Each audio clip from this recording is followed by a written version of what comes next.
নমস্কার বন্ধুরা, আমার ইউটিউব চ্যানেল সবাইকে ওয়েলকাম জানাই। তো ফেক কথা নয়, কোনো ওভার প্রমিস নয়। আজকে আমি আপনাদেরকে জানাবো আমার 30 দিনের বাস্তব অভিজ্ঞতা ও আসল রেজাল্ট। তো এই 30 দিনে আমি কী শিখেছি, কী পেয়েছি এবং বাস্তব রেজাল্ট কী হয়েছে।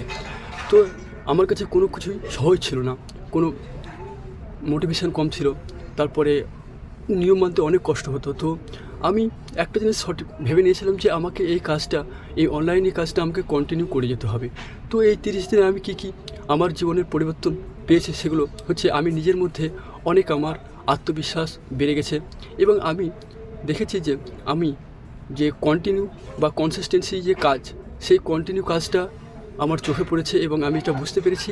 আর আমি লাইফে দেখেছি যে ছোটো ছোটো যে পরিবর্তন, সেখান থেকে একটা বড় রেজাল্ট পেয়েছি, সেটাও আমি এই 30 দিনে বুঝতে পেরেছি। তাছাড়া আমি নিজের সাথে সৎ থাকার চেষ্টা করেছি বা সৎ থেকেছি। তো এই 30 দিনে আমি অনেক কিছু লাইফে শিখেছি, যেগুলো আমি আপনাদেরকে শেয়ার করলাম। তো আপনিও যদি আপনার লাইফে যদি বড় কিছু পরিবর্তন আনতে চান, তাহলে আজ থেকেই শুরু করুন। আর ভিডিওটি যদি আপনাদের ভালো লাগে, লাইক ও শেয়ার ও কমেন্ট করতে পারেন না, সঙ্গে থাকিও। ধন্যবাদ।